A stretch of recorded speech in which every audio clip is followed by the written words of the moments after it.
And I think we're waiting on a few people, but we might just slowly get started.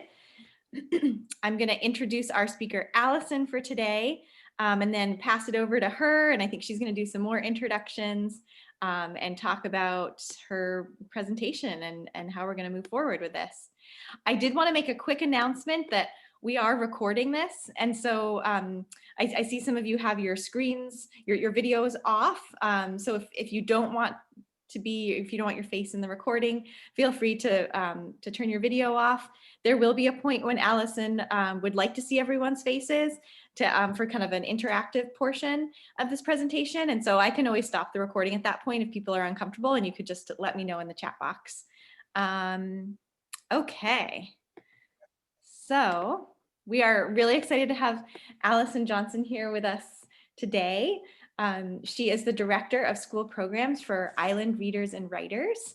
And she's going to be talking to us about the whole book approach and also in regards to science and nature-based literacy. So thank you so much for joining us. I'm going to pass it over to Allison. Great, thank you so much. I'm thrilled to be here. This is one of my favorite things to do, to talk about children's literature and how we can use it with learning. So I am the Director of School Programs for Island Readers and Writers, and I just thought before I share my screen and we get started, if people would like to do a little bit of an introduction, tell me, who you are, where you're from, and why are you here? What do you want to learn today? What do you hope to learn? So Janet, you want to go first? I just heard about this last night when I was in a class with Rebecca Rolnick, a writing workshop. And so she mentioned this class. I thought, well, that sounds interesting. I had nothing to do, so I thought that'd be a great idea. Excellent. Well, I'm glad you're here. Thank you. How about Gustavo? Did I say that right? Yes, you did. Hi, good morning. Yeah, my name is Gustavo Requena Santos. I'm calling from Connecticut, and I recently started an initiative called Science Yourself. We're helping some public school teachers and some after-school educators become more science literate, and specifically moving to outdoor lessons and using the place-based orientation to teach science, but also paying attention on nature. And I thought it was fascinating to try to incorporate literature on that. So I'm super curious what you have to present to us today. Excellent. Well, thank you for being here with us. Rebecca? Hi, I'm an environmental educator, and in college, I studied conservation biology, and I also had a minor in environmental writing. So I'm just really interested in the intersection between science and stories and kids' literature. So I was interested in coming here to see what it's all about. Awesome. Thank you. Happy to have you here. Susan? Hi. Yeah, well, it just sounded really interesting to me because I'm a grandmother. My two young grandchildren recently moved here, and they're being homeschooled, and I've been helping out quite a bit. So just the opportunity to help them with their reading and learning about nature, which it's just such a connection for them. I just thought would be a great opportunity. Great, thank you. Thank you to everyone for sharing. A big piece of this process and this approach is about building community. So I think it's important for us to get a sense of who's in the room sharing with us today. So I am going to start sharing my screen and get into the presentation. If you could all mute yourselves, unless you want to speak up. That is just helpful for background noise. I don't know about you guys, but like I have dogs who will bark in the background sometimes, so I'm in another room to help create a buffer to that noise. But this is a pretty relaxed session here, so feel free to jump in anytime with a question or a comment. If I don't see you raising your hand, it's because I can't actually just, I could display all of you, but it makes it tricky for me. So just jump in. Feel free to jump in. So as I said, I work for Island Readers and Writers. We're a nonprofit. The office is actually located on MDI in Southwest Harbor, but we take our programs to 26 schools on outer islands, MDI, and then Washington County, which we consider inland islands. So these are remote, under-resourced schools generally that we go to, and we bring authors and illustrators into these schools when we're not in a pandemic. Right now it's virtual, but we put books in the hands of kids, and we develop resources around those books so that every experience is a deeper experience than just, say, the author showing up that day and, oh, it's an author visit here and gone, and that's it. You can find out more about us. I have sent information to Lander, and she's going to share our website information and links to books with Explore More guides that we have developed and such.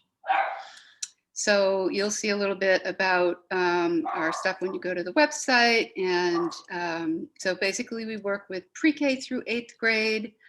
And occasionally we work with some high school students at some of our schools, especially island schools where the communities are so small.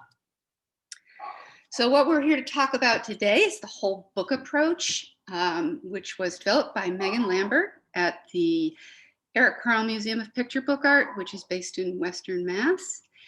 It's really like the only museum of its kind, focusing fully on picture books.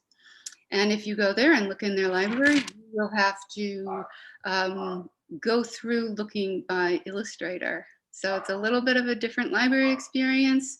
It's beautiful. If you're ever down in that neck of the woods, I highly recommend a visit. So when Megan was doing story hours at the Carle, she was trying to discover different, ways to engage the kids versus just reading to them.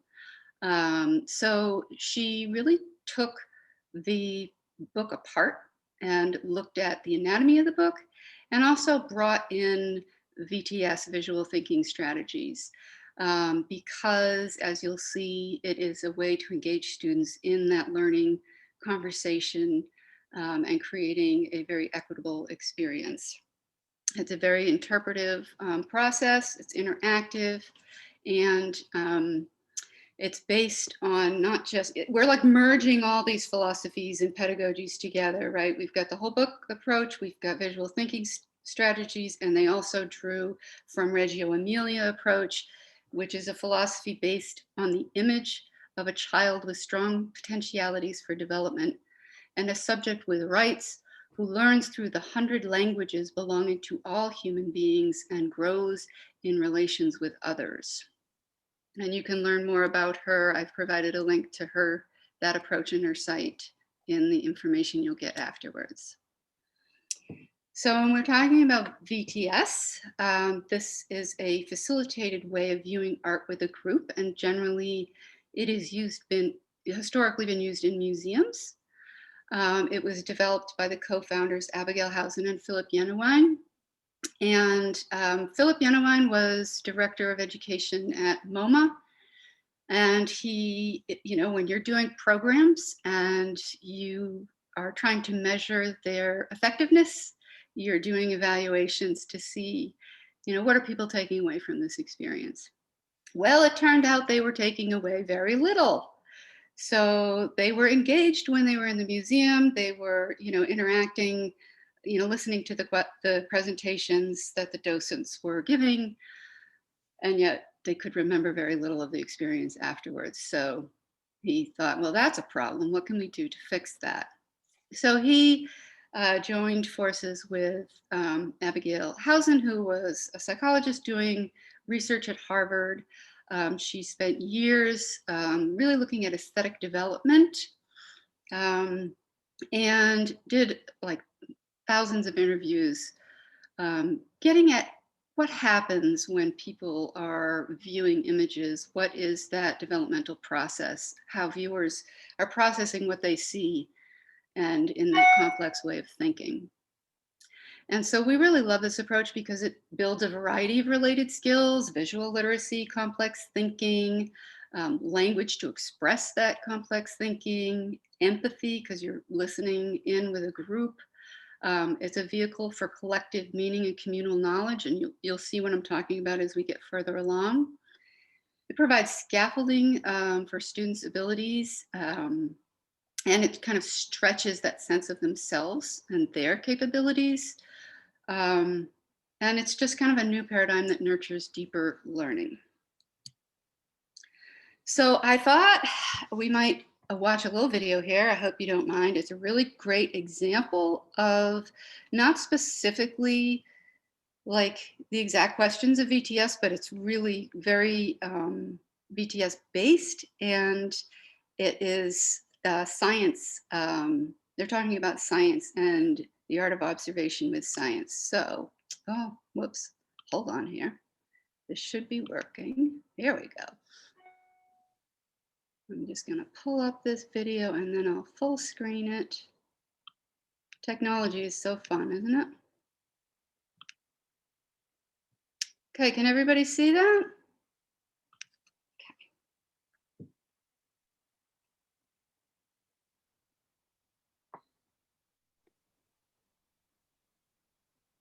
What would you guys say to teachers if they're not getting high quality work?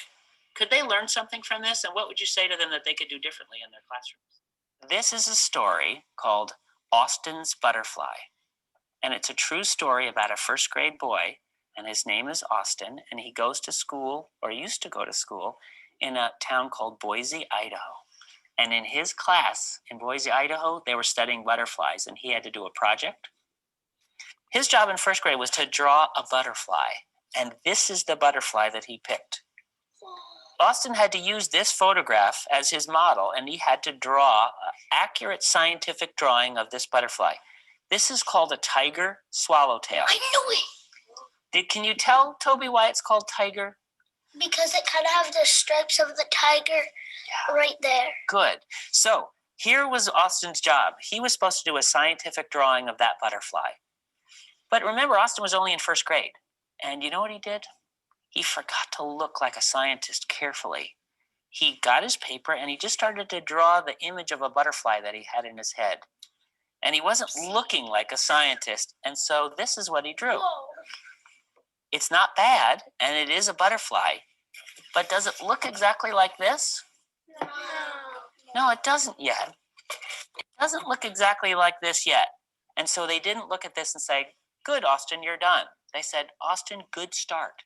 Now we can start giving you critique so you can do a second draft and make it better, and a third draft and make it better, and you can make it much, much closer to this. And he was ready to go. All of the first graders in his critique group sat on the floor like you guys are, and they decided to split their advice into two kinds. First, just the shape of the wings. And then when the shape was right, they'd give him advice about the pattern inside the wings. Alia, what would you say? You can make it much pointier. Good. These wings could be much pointier. Who else would add something? Atak, what would you say? About the angle, because not to be mean about Yes. the angle, it's just not exact. So Okay, so show me. Come on up here, Atak. Show me what you would ask him to do slightly differently. like to make it a little longer, Longer where? Draw where you would do it. right there. Okay, so pull this out longer. Yeah. That's very specific, Atak. Thank you. Jamila, what would you say? It's like triangle. Good. Jamila, I love that. So you're saying more like a triangle shape. And I agree. Well, you know what? Those first graders came up with most of those same ideas. And you know what Austin said? He said, okay, I'll go try. And he went back to his seat and he drew this. Wow. Does this look more like a triangle? Yeah. Yeah. Did he go out further, like Atak was suggesting? Yes. Did he add some jaggedness here, Yes. like Cindy? Did he get rid of that bottom thing? Yes. So he did listen to his friends and he made it better. It's not perfect. Toby, what would you say? I'd say don't put those little tail things so pointed in. I'd say put them more pointed down. Good. Okay. And Ethan, what would you say? My teacher should make the wings like this, not like just like. Okay, he listened to his friends and they said, this is really a lot better, Austin. That second draft really is better. Yeah, maybe he can make a third one. Good, maybe he could make a third draft. And so he did this draft. That's his third draft. That's his third draft, Hadley. That's just right. Elijah, what do you notice there? Well, one wing's more pointed than the other, and that side is a little bit higher than the Good. Coburn? right here, it doesn't have the inside thing still. Ah, okay. Needs a little bit more of that notch. So, do you think maybe he should do a fourth draft? Yeah. Well, that's just what he said. He said, shoot, okay, I got round again. I'll go back and do a fourth draft. Listen. He listened. Does it look more even like Elijah was suggesting? Yes. Yeah. And does it look like it's coming out a little sharper, like Yes. Cindy was suggesting? And like Attack was saying, it's a little, the angle looks a little better. So now Austin was feeling really good. He said, am I ready to add some pattern? And they said, okay, why don't you try adding some of the pattern? And he did. He's good at it. He is so good. And then they said, Austin, you're ready for color. Really. Let's look at his last draft. And what do you think? Did it come out really good? Yeah. Yeah. Actually looks What do you think about how much progress he made? And Tak, what would you say about his progress? He made like a lot of progress. He persevered doing it. His friends were honest with him. What was it about the kinds of advice that they gave that allowed him to get better each time? Hassan? Well, they told him what was wrong about it. Did they say it's just wrong, or were they more specific than They that? were more specific, but they weren't mean about it. Great. Hadley. He made 6 drafts. And so is that something that other kids should learn from? What we Yeah. learn? What should we learn from that? He can make other drafts if it's not right. Good. So if it's not right, you can keep doing more drafts to make it better. You just don't use things in your head. You want to use sharp eyes. Good. He used the eyes of a scientist. Okay, so I could watch that. I've seen it so many times, and I just think it's terrific. And did anybody have any comments on that? You want to comment on it? It's not specifically VTS, but I just think it really demonstrates that idea of visual literacy, and I really love the element of revision in this communal process of participation. So just shout out if you have anything else to say. One thing about that, if you're using visual literacy strategies in teaching and you're out in the field or even in the classroom thinking about doing journaling and having some peer discussions around that journaling,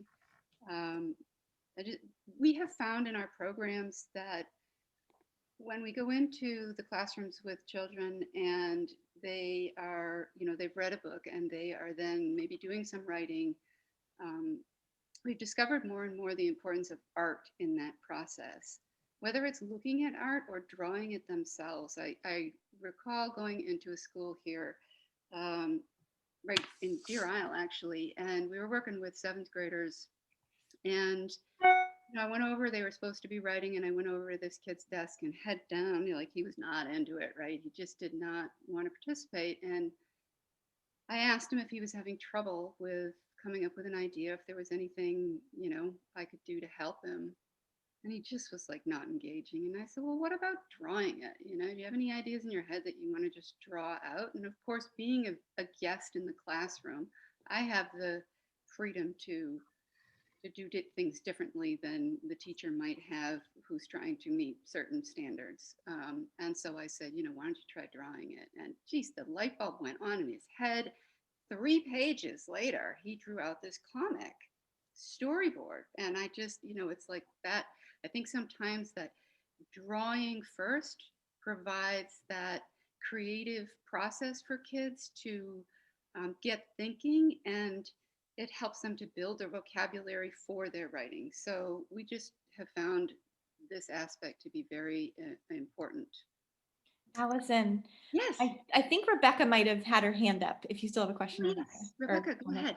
Sorry. Oh, I liked how it wasn't a book, but the teacher still introduced this whole concept through a story. Yes, exactly. And so you can do that. So with VTS, it really is about a specific image, like a piece of art in a museum. And so we've been looking at it. You'll see we're talking about this is the whole book approach is really, about story time, but we're using it with chapter books as well and looking at the jacket of the book, the cover. Like for example, this book is a novel called Echo Mountain by Lauren Wolk. It's awesome. If you have middle grade readers, this is a fantastic book set in Maine, but look at that cover. And so if we were to use visual thinking strategies, which we're going to get into, you would see that this cover has some very rich information on it to get kids thinking and predicting about what might be happening in this story before you ever get into reading it, right? And then they can go back and reflect on that process. So thank you, Rebecca, for that comment. Anyone else before we move on? Okay, so now we're really getting into the meat of the whole book approach, which is breaking down the anatomy of a book. And this will all be shared with you later. So there's the paratext, which is all that information that comes before you get into the story proper. And we're going to get into this. I'm just going to skim through this because I will show you examples in a bit. There's the book jacket, which is that outside flap that often comes off unless it's a library binding. And often in schools, we don't have the luxury of pulling off that jacket because we're protecting them, and in libraries too, because we want them to be used multiple times by multiple hands, and those jackets protect them. However, if you start to pay attention, you'll notice that publishers and illustrators have really begun to pay attention to the art of the jacket, and sometimes there are surprises underneath. Then you have the book cover, and of course there could be that surprise. End papers, which are those pages that are adhesed to the book itself, front and back. Front matter, those very first pages, title page, copyright, table of contents, dedication, all that. And then back matter, which might be bibliography, it might be more about the author, it could be resources, or what have you. And then we get into design. So if you have a book like Hello Lighthouse, which is tall and thin, well, most lighthouses are tall and thin. So that's why that book, they chose that shape.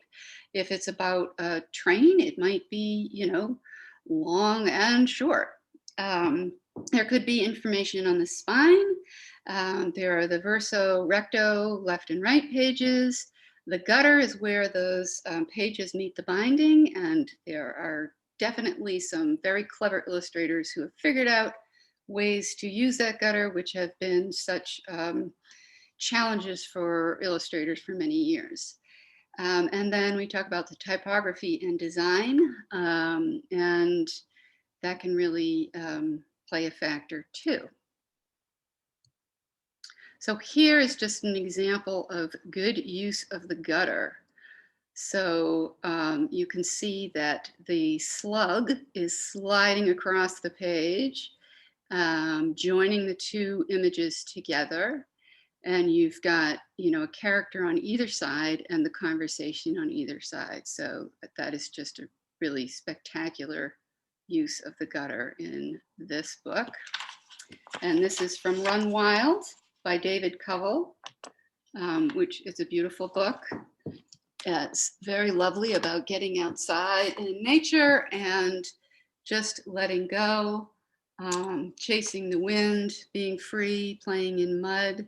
And I can show you more of that. Anyone who wants to stay after, if I don't go over, which I will try not to. So with VTS, there are some steps involved, and these have been incorporated into the whole book approach. And so you begin with your group by saying you've chosen your image, and that image there is just some fun artwork because I don't want slides to be too boring. And you would say, let's take a silent moment to look, or a quiet moment to look. And you, depending on your audience, would take a quiet moment to really look deeply at the image that you are sharing. And then as the facilitator, you would say, what is going on in this picture versus what do you see? Because these questions are the questions that Abigail Hausen developed that elicit the best responses from viewers when they are participating in this process. So we ask what's going on in this picture, and then one at a time, participants will make observations. As they are making their observations, and this could be if you're reading a picture book with a child, this could be if you've got it displayed on a whiteboard, if you're doing it via Zoom, and you will point as they are making their observations. You're going to point to what they are talking about, and because that captures, making sure you're capturing exactly what they're talking about. And you want to make sure that you are providing clarity for all of the viewers involved.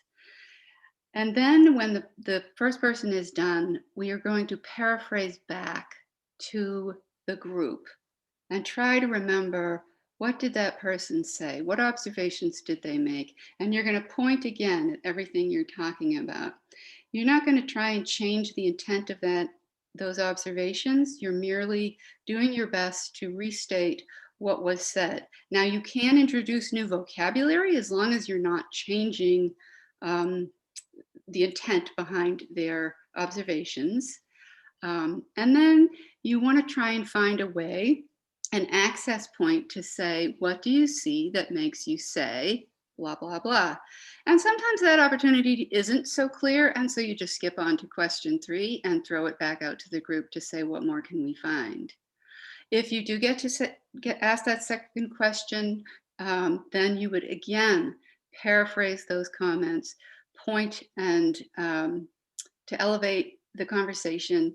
And you can, like I said, introduce vocabulary. And then as the group continues with this process, you can try to link comments together. So, and you're trying to use conditional language to provide equity. So we're never saying, oh, what a great comment you made. That's terrific. You're just like, thank you. Or you could say, if you say great all the way across the board, great, thank you, you can do that. But we're trying to create this equitable experience so everybody feels validated in what they are saying. And it's a really interesting process because you learn that you really need to listen. So as a facilitator, it is like you learn, you really got to be paying attention and trying to hear everything that's being said. And as a viewer, you are a participant, you are listening to all these comments too. And suddenly you're noticing these observations that others are making that maybe you wouldn't have thought of in a million years. And they're introducing these new ideas, and everybody is bringing their background knowledge with them. And, the ideas that they have to share. And so suddenly there's this pool of communal knowledge being shared and building and layering. And you try to link those comments, oh, I see you're noticing the same thing as so-and-so, or you're noticing something different. You're introducing a new idea. And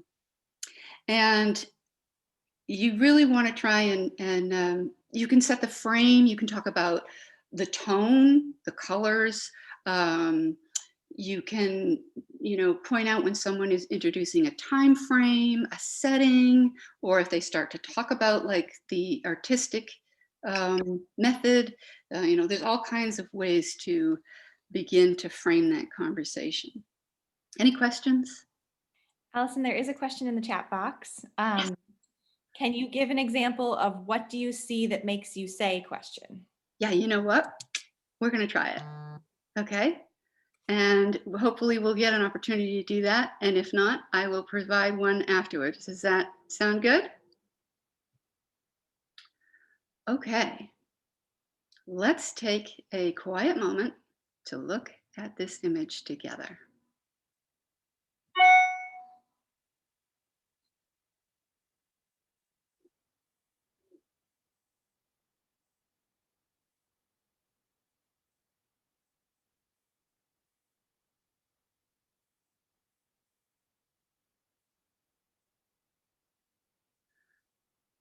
Okay, what's going on in this picture? I'm going to try and make it so I can see you all. But I'm not sure it's going to work. Oops, sorry.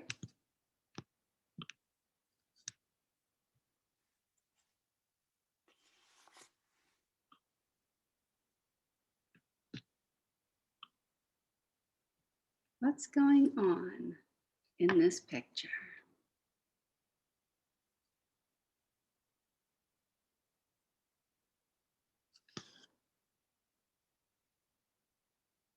You want us to answer something? Yeah, raise your hand or just go ahead, Gustavo. Yes, please. Nothing. I'm seeing a lot of kids around in a, Sorry. it looks like a city. All right, thank you, Gustavo. So you are noticing that there are a lot of kids in this image, and you are thinking that perhaps this is a city. What do you see that makes you say that this is a city? The buildings, the street, the traffic. Great. So you are looking at these buildings and you're looking at the street and the traffic, and based on your knowledge of what a city might look like, you are concluding that you think this is a city. Thank you. What more can we find? The kids are in the school buses, so I think it's probably either the morning or the afternoon. Okay, thank you, Rebecca. So you are drawing our attention to these two, what you've identified as school buses, and you're noting that there are children on there, and you have said that you think that that means it might be either morning or afternoon. What do you see that makes you say that? Because they have to get to school either in the morning or they could be on their way home.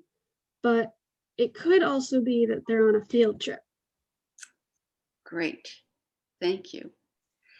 So based on your knowledge of how kids get to school on a school bus, morning and afternoon, either to school or from school, that is what made you think that this could be either of those two times of day. But now you've introduced a new idea, a new possibility that perhaps they are on a field trip. Thank you. What more can we find?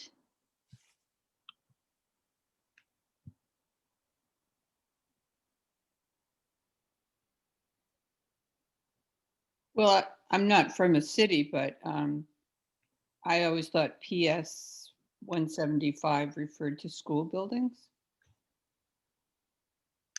So it looks like a school. And it looks like they're going, the parents are bringing their kids to school. The little girl crossing the street with a plant. They all seem to be heading toward the school. Okay, thank you, Susan. So Susan has drawn our attention to the lettering on the building. She's pointing out PS 175, and based on her experience, that's an indication of perhaps the name of a school. She's also drawing our attention to the figures. She's noticing that she thinks there's some parents here. She particularly drew our attention to the center of this image, where she thinks a child is walking across a street with a parent. She has noticed that they seem to be all entering the building, so she's thinking that the parents are bringing their kids to school. Thank you. What more can we find?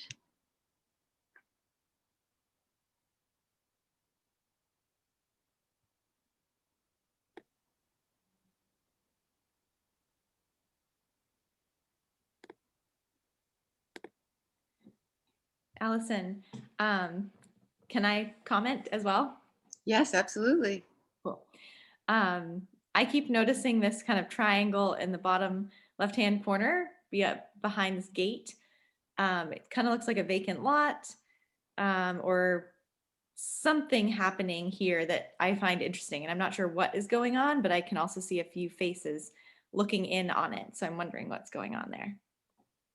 Great, thanks, Lander. So Lander's drawn our attention to this bottom left-hand corner of the image, and she is curious about what might be going on here.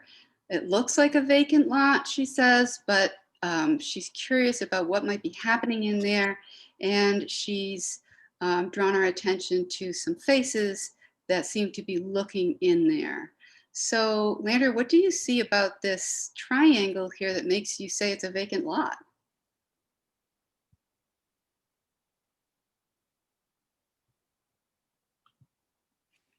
Did we lose Lander?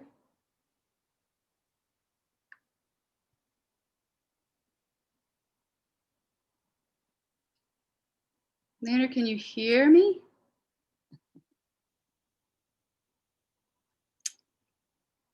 Well, I'm not sure what has happened. So what more can we find?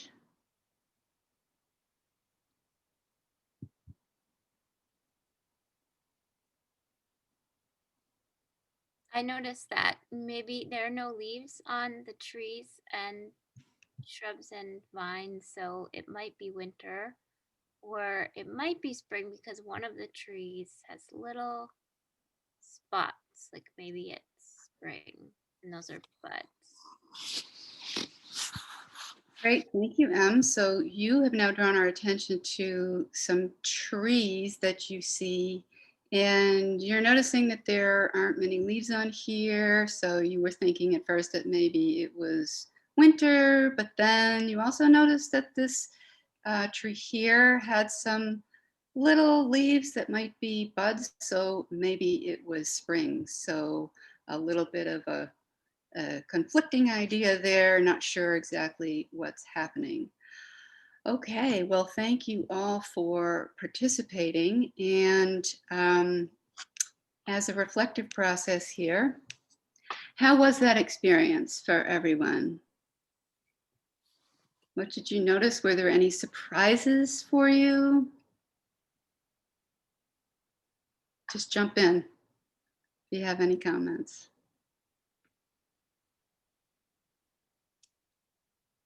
I think I noticed a lot more than I would have if we didn't go through that process. And if there was a text that went along with the image that just told us what was going on, so we didn't have to figure it out. Yep, right. That's exactly right. So it's a really good starting point.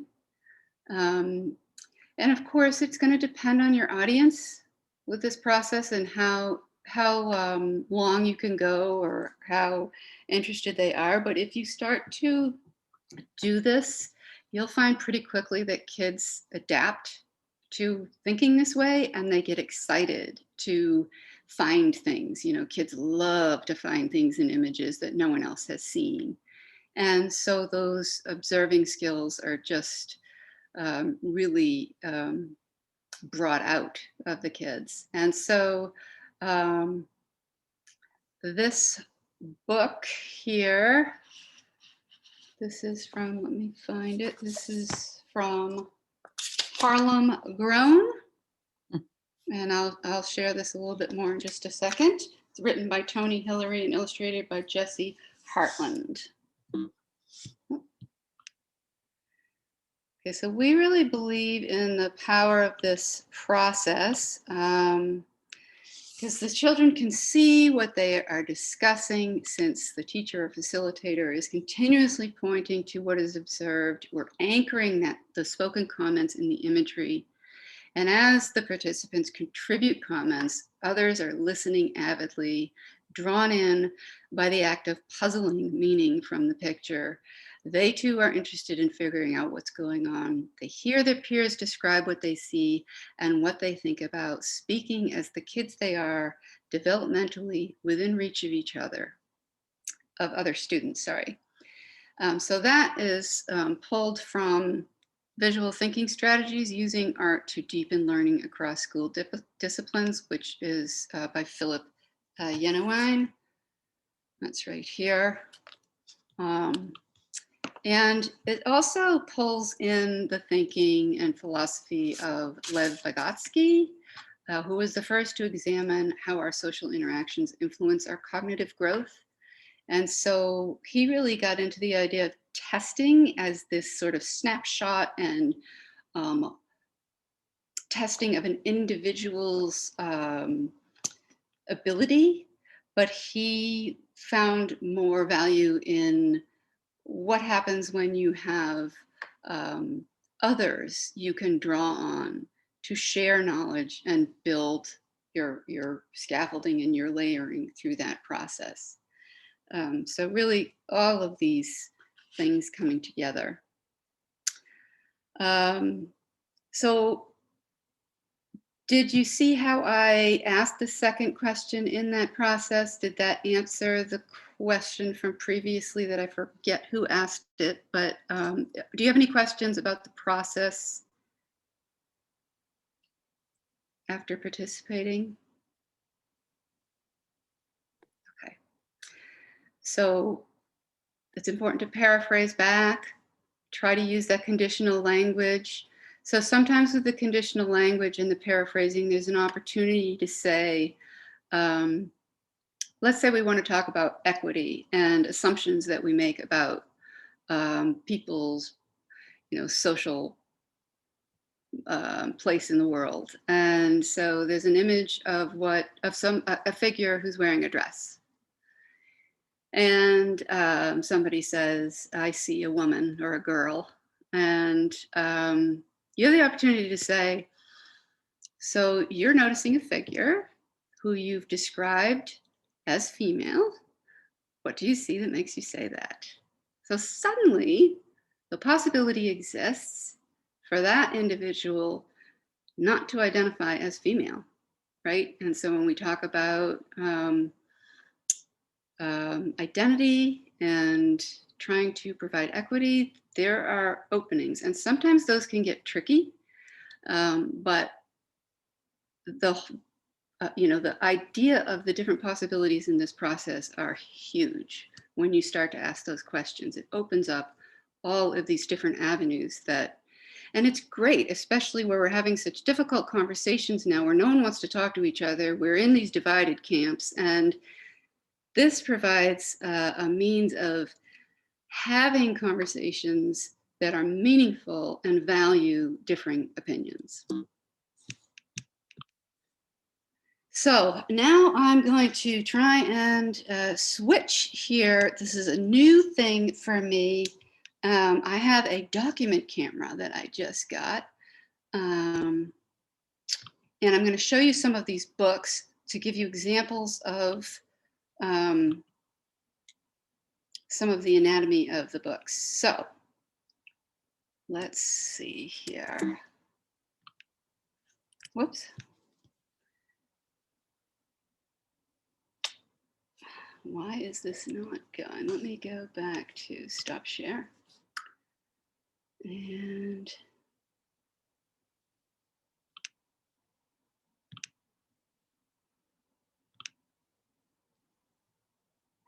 all right, this worked when I was practicing it. It's not working for me now.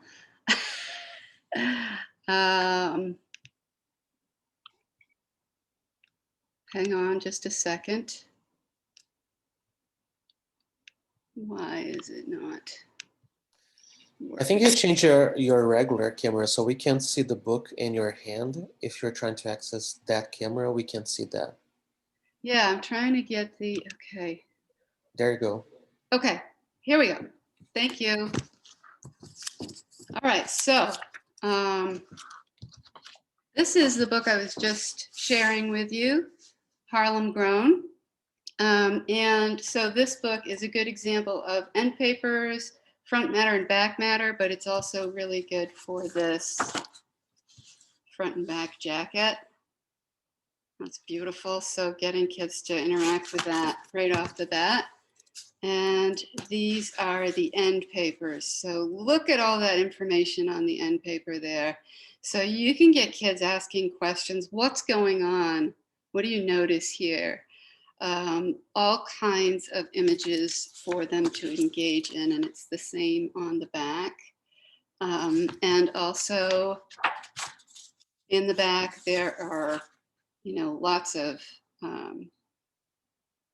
Start a Garden Anywhere, resources to take you further. There's a whole Dear Reader section. And this is the front matter. So before you even get into that story proper, you've got all this information that this is where the copyright information is and the dedication. But look at the illustrations beginning to tell that story. Look at these characters that were noticed crossing the street. There's the fence down here. All of this information can be talked about before you get to read that story. And obviously you might start this conversation with kids, and I highly recommend that you think about picture books like this, not just with little children that we typically think of doing story. Use these types of books with your middle school students, with high school students. We enjoy them. There's beautiful artwork. The writing is spectacular because people often say, oh, I'm going to write picture books, so it looks like it would be so easy. It is not. You have to say what you need to say in a very limited amount of words. You have to be able to think of how you're writing those words if you're not the illustrator, or even if you are. How are your words going to pair with those illustrations to create this dance that happens between the two, right? So that one is good for end papers and front matter. And now we have one that is called Mr. Tiger Goes Wild. This is a fantastic story. If you are trying to talk about the environment in the country versus the city and what's going on, we have Mr. Tiger here. And he, this jacket and cover is just fantastic. This is by Peter Brown, and the publisher is Little Brown and Company. It has got the wraparound, okay? And then the really special part of this book, and sometimes you want to reveal this after you're done, or you can do it at the beginning. But underneath this, ta-da, look at that. It's these tiger stripes. And can you hear that? It's got this raised edge. So kids are just like wild about that, right? And then you've got these end papers. So these bricks, it's gray, what's going on. But as the story progresses, oh my gosh, there's the jungle. So this is just really super fun book. Mr. Tiger decides he wants to go wild. He's tired of being in the city, and he goes back to the jungle. How are we doing on time here? Okay. This book is called Look Up, Birdwatching in Your Own Backyard. This is by Annette LeBlanc-Kate. She's from Massachusetts. We have worked with her many times. Fantastic. It's like an early graphic novel. Talk about typography and design. She hand lettered the entire thing. I mean, it's just incredible. And so she's got these beautiful end papers that really start the story right off. Look at all that information on there. This is a super fun book. You can break it into chunks. Kids can, read sections. You don't have to read from beginning to end. It makes it very accessible to birdwatch. And you can see this is my copy that she gave to me and wrote this special. She went on and on with her illustrations. She's super, super fun. Lander, someday you should have her come up. She's like terrific.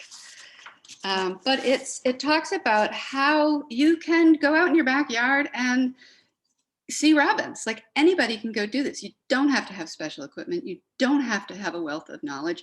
And she did this. She was doing illustrations for, I think it was called Mr. Cat. It's like an adult television comic. And she was stuck in a basement doing these illustrations over and over again, and she needed to get out and get fresh air. And so she went off, and there's this beautiful cemetery near her, and she went out and started watching the birds and got interested in bird watching, picked up some of the field guides and was like, who can make sense of these field guides? What is going on here? How are kids ever going to get into bird watching? We need to make this fun. I'm going to write a book. And so she did, and made bird watching fun and accessible, and just a terrific book. And anybody who is interested, needs more information, has questions about this stuff, you're going to get my email address. Please feel free to reach out to me. I am happy to talk to anyone further about this. Here's one. This is called I Am the Wind. This one has a cool spine. Can you see that? They've got the leaves on there, and they did a really fun kind of, I don't know if you can see that. I'm getting used to this camera, so there it is. So that's the publisher, just kind of made a little fun diagram of their name. Cool. Yeah, did you have a question? Oh, no, sorry. I was just saying cool, and we can see it. Thanks. Again, front and back. And you can see the illustrations, like all this swirling wind. This has a great undercover too. So, suddenly under the cover is this whole incredible story. And these end papers, which you got those clues to those leaves on the front and on the spine, and there they are. There's beautiful back matter with a bibliography. This book, also The Wind Around the World, there's these diagrams. This book, though, what I really loved is the vocabulary. So, wild voices call from the cold and dusky damp. Who says it's not a nice day outside? I am the wind.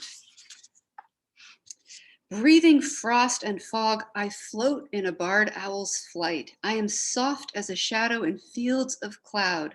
I pause for a moment, searching. I am the wind. Flying northward, I find a wolverine in a flurry, in a frolic, over snowy cornices and chutes. I scale the highest peaks. I am the wind. I mean, it's just beautiful. It's lyrical. There's big words in there. This is, not dumbed down in any stretch. This is introducing some fantastic vocabulary. And, you can talk about the wind and the animals that are in here. We find that you can take a picture book and go in a million different directions just by asking questions. So the idea of inquiry-based learning. Here is another one. Maybe some of you, if you're around here, are familiar with this. This is a How Nature Works book. This has got a library bounding, so there's no jacket to think about, but it's Extreme Survivors, Animals That Time Forgot. There's a new publication, a new printing out that has a different cover. And this is by Kim Ridley, who lives over in Brooklyn. And does fantastic workshops about science writing with kids. And so we've been using this with 4th through 8th graders. Of course, you get that picture there and kids just go nuts. They want to know what is going on with a goblin shark. And so this is all pictures. It's not illustrations, but look at that. Look at that tardigrade. That's just fantastic. And so these are just great resources to get delving into science. And she has a process of writing, which is, I notice, I wonder, it reminds me, which are very similar to those VTS questions. And so you get kids, you show an image like that up on your big screen and ask the kids, what's going on? What do you notice? Well, there's a lot there. Crazy. Okay, this one Does anybody recognize this? This is the Caldecott winner for this year. Hooray, hooray, hooray. We are water protectors. So big topic of conversation in current events today. Illustrations are absolutely stunning. End papers are yellow, but sometimes there's a very specific reason why they have just plain end papers. This one really has great back matter. Lots of information back here. More about the water protectors, further reading, some language, illustrator note. So look at those illustrations. Oh my gosh, those watercolors are just fantastic. And one of the things I really love about this book is this, okay? So they've got, we stand with our songs and our drums. We are still here. There's so much power there in that writing and those images. And as you go through, look at that pipe there. Ugh, oh, really brings that. So you could take this image, and actually if you take a picture of this and then put it into like a photo, and then you can edit out the words without making a mark, it will just like blur it to the colors. And so you could put this up on a big screen and get kids at, you know, what's going on in this image, and not have those words there.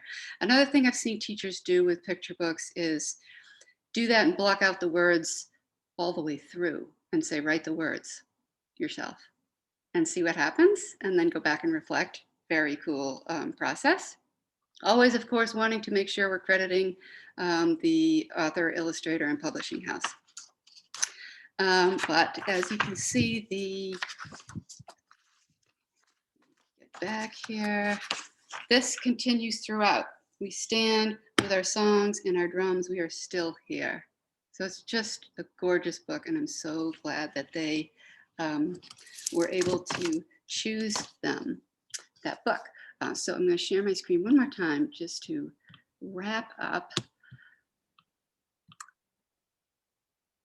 Okay, so in thinking about using this with science, you can use these questions in that design thinking process and use it across content areas. So, you know, what's going on here? Let's identify the problem that we have to solve. Let's brainstorm some ideas. And what do you see can become, what did you do that made you say this, that makes you say we'll solve this problem? Let's create a design, develop that prototype, and evaluate. And then what more can we find? How can we refine that process and review things? And that's full lid, as they say. I don't know if any of you guys ever watched The West Wing, but we've been watching that, and that's what CJ Craig says every time. That's a full lid. So let me get rid of this video, go back to the FaceTime. So that is, that's it. Although if you are still engaged and want me to share some more books, I do have more here. If you are done, because Zoom is like frying your brain, which I totally understand, we can wrap it up and say thank you and be on our way. Or have a discussion. It's all whatever you'd like. So just feel free to jump in with any comments, ideas, or say goodbye, or say, yes, please show me more. I just want to say, while we're waiting, if anyone has comments, thank you so much, Allison. That was so incredibly inspiring, and I just want to go read picture books for the rest of my day now. We really appreciate you joining us. And I think I say in the beginning, my name's Lander, and I work for Blue Heritage Trust, and it's really nice to meet all of you via the internet here. And thank you so much for joining us. Yeah, thank you all for doing this. I don't know if it was obvious, but I kind of love this stuff. So talking about it is a joy to me. And I do have files, so just say, go for it if you want me to show you some more. I do have a question, if I can jump in. This was amazing. I love that approach. I'm gonna steal your style and replicate that as much as I can. And while we're doing that exercise, I love that we were observing different parts, and most of the comments kind of complement each other.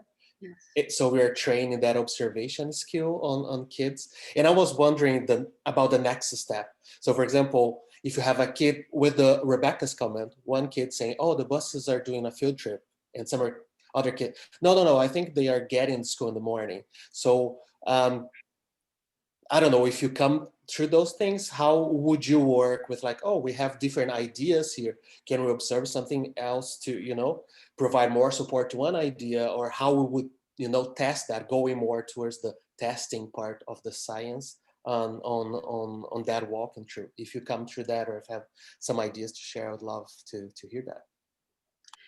Yeah, so I mean, she kind of was contradicting herself there with those two ideas, and not really contradicting, but just thinking through that process of, what made her think. And that's because, so it seemed like a kind of obvious question, right? Well, what do you see that makes you say that they're either coming or going away from school? And it does seem really obvious, right? Well, they're on a school bus, of course. That's how they get to school. But by asking that question, she started to think, well, maybe they're on a field trip. And so you could say, we could have asked, well, what do you see that makes you say they're on a field trip? And then she would have had to go deeper and say, maybe are there signs of the time of day that would indicate that? When do field trips usually happen? Do kids leave on field trips early in the morning or not? Or maybe I'm going to change my mind and say, no, I don't think they're on a field trip after all, because as so-and-so pointed out, it looks like people are arriving to school. So maybe I'm rethinking my idea, and based on the evidence that so-and-so provided, I am now convinced that they are actually arriving at school. Or maybe somebody jumps in and says, well, just because parents are coming to school with kids doesn't mean that it's actually a start of a school day. Maybe they're coming for a parent-teachers conference. Oh, well, there's a whole new idea. So you can, it's sometimes it can be tricky to find that question. And sometimes you think, what do you see that makes you say that's red? It's red. Everybody knows that's red. Yeah, okay. So sometimes when you think, I shouldn't ask that question, it's so obvious, the question gets asked, and then you're like, wow, you get this answer that is like, I never would have thought to ask that question because it seems so obvious. This just happened in a look group that I participated in the other night with adults. So if you're all interested in this process, if you go to vtshome.org, they have a look group that's free. They do ask for a donation, but it's a monthly thing. You can sign on anytime. And right now, I think it's Wednesday nights at 5 Eastern time. And there are people from all over the world who join in. And so you can join in and kind of practice. You don't have to be a facilitator. You can just practice by participating. And they'll talk through the process a little bit at the beginning, and then they break you into smaller groups. So there's more like 8 people in a group. And then you go through this process, and sometimes you get to say something, sometimes you don't, but I just find it so intriguing because people bring in these new ideas, and you find yourself looking at this image and going, wait, but this is what I think, and they haven't even talked about this yet. And then the whole idea of aesthetic development and where people are at in the process. So if you read Abigail Hausen's work, she was based in a museum setting, right? And she's thinking about viewers looking at art, and she's got this whole art history background. And so when I first read it, I was like, oh, that's kind of that snotty, arty, I don't know, you have to have so much art history knowledge to participate. And what is this about aesthetic development? But there is really something to that, because it's not just a matter of like, your visual intelligence. It's a matter of your comfort level in participating in a process like this. It's a matter of, are there access points in that image that I can identify with and speak to? So if you are working with city kids and you are showing them a farm picture, they may not be able to talk about that farm picture because they might have no experience of what it looks like in a farm or in the woods. And so that conversation's gonna take a while to find entry points. So when you begin this process, you want to think of your viewers and your participants and what image is going to get them to engage the most. And then once you warm up, then people start to get the idea and they start to realize, how they can engage and there's a certain comfort level. So I thought, well, I have to get some practice in. I've gone through the beginner practicum, the advanced practicum, and in order to advance further to be a certified facilitator or a coach, I have to have so many hours of facilitation. So I thought, well, I'll practice on my friends. And we're girlfriends who have been, doing ladies' nights. We've raised our kids together. Like, we are so comfortable with each other. This is going to be great, right? But we got together, and one of the images I showed was this car.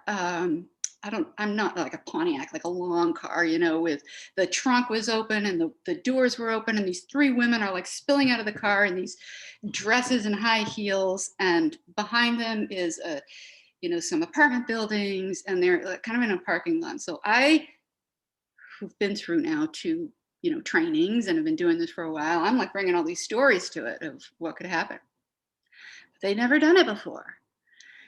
And so that beginning process, people really start with, and especially with kids, I see. And that can make it really tricky for the conversation to move forward because it's just sort of that naming of objects, right?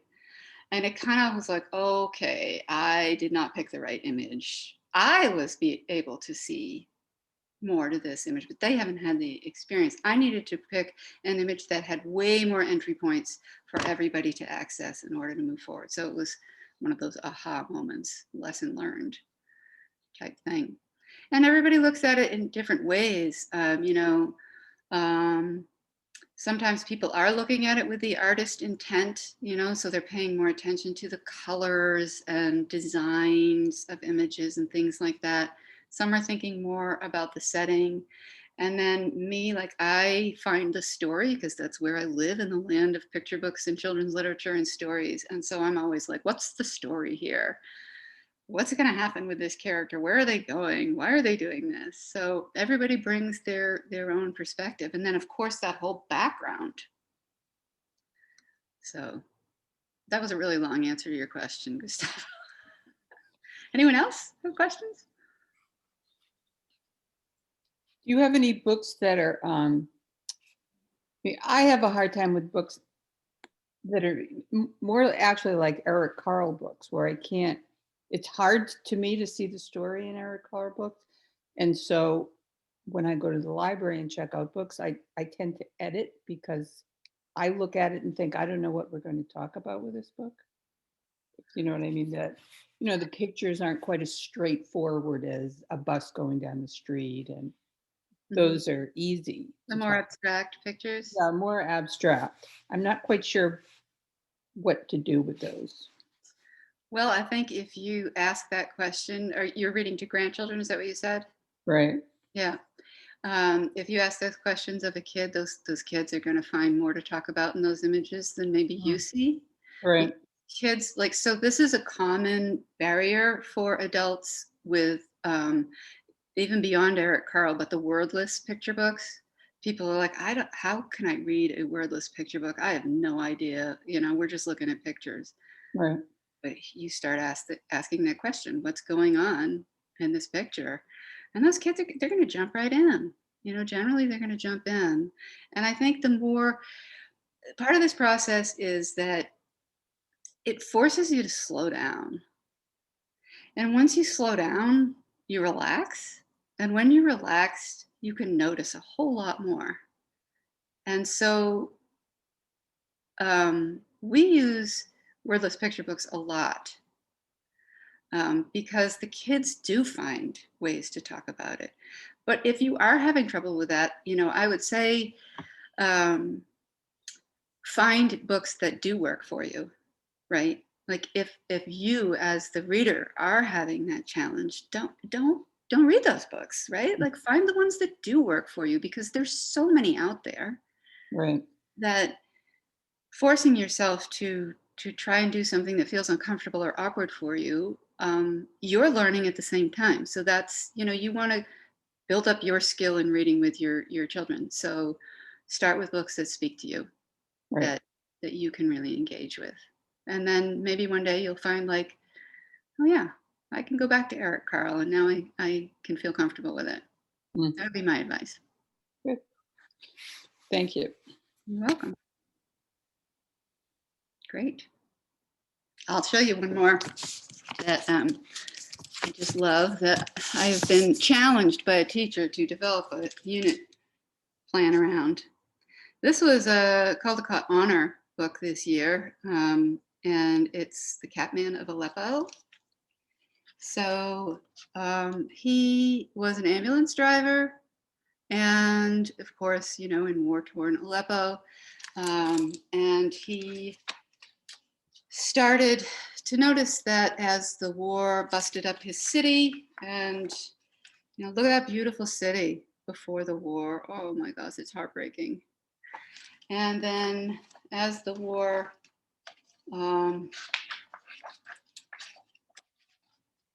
came and destroyed things, it was very sad. But he noticed these cats that people, when people die or have to flee, animals get left behind, and he started feeding the cats. And so he started a sanctuary, and then the sanctuary grew, and you can follow him on Facebook, and he's got, now it's more than cats, there's donkeys and all kinds of animals in there. There's like multiple sanctuaries. They've had to move it several times, and even got into sheltering people. So a great story to explore on multiple levels, and thinking about that. And I'll show you one more because you're still here. So, if you don't leave, I'll keep talking.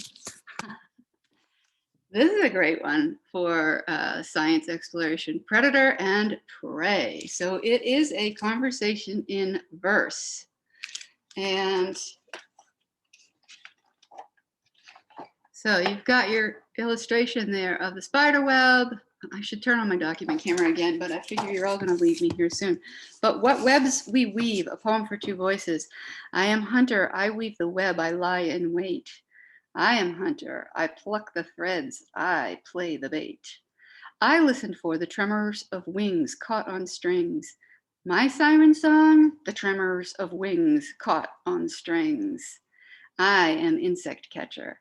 I am puppet master, spider snatcher. I am hunter. And then it has the little informational box, right?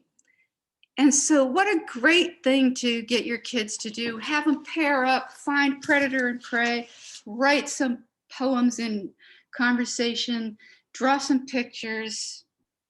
Just fabulous idea. And of course we have, for those of you who are still in the area, Kim Ridley, who did the Extreme Survivors book, also has a series of books like this. This is The Secret Bay, written by Kim and illustrated by Rebecca Ray, who does these wonderful illustrations. So The Secret Bay is about estuaries. She has The Secret Pool, which is about vernal pools. And soon to come out, I think in September, is The Secret Stream, which unfortunately is not illustrated by Rebecca, but it is written by Kim. And so that she does this combination of this narrative story along with the sort of more scientific nonfiction information on each page, along with the beautiful illustrations. So all wonderful books to use. What's the name of the author of this last series that you just mentioned? Her name is Kim Ridley, Ridley.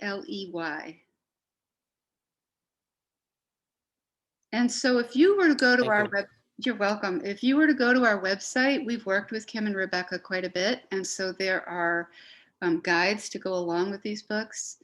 And you can see visits we've done where people have done amazing work with this. So, yeah.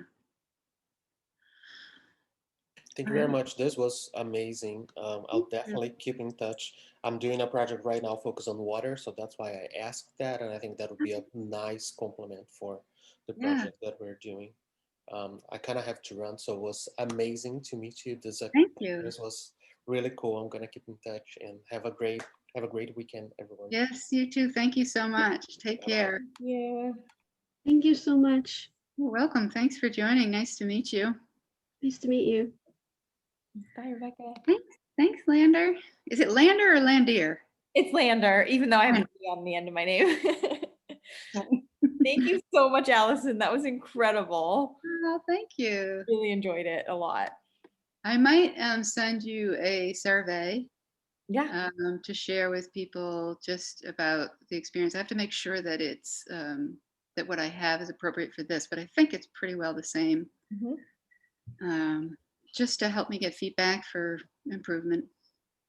Yeah, I would be happy to do that. I'll send a follow-up email probably this afternoon or tomorrow sometime. So if there's anything else you want me to add to it, you can add your email address and the resources you sent. And I'll add the recording as well for people who registered but didn't make it today. Okay. And I didn't look at the chat. You monitored that whole thing, so hopefully everything was addressed there. I think so. Yeah, people had some great questions. I think most of them people either asked you directly or I stepped in, and so some really nice praise for you, and just thanking you so much for this presentation. Great. Yeah. Well, thank you. It's fun. Like I said, I could do this all day long. I love talking about picture books. I can tell your passion really shines through, and I think it makes everyone else really excited too. Yeah, well, that's good because you don't want to have a boring session. That's for sure. All right, I gotta go take my dogs out. So thank you. Nice to meet you. all so Hopefully much. we'll bump into each other at some point, right? I mean, Yeah, I'm sure we will. Yeah, and once COVID hopefully settles down, maybe in person as well. yeah, awesome. All right, thank you. Take care. Thank you. Bye.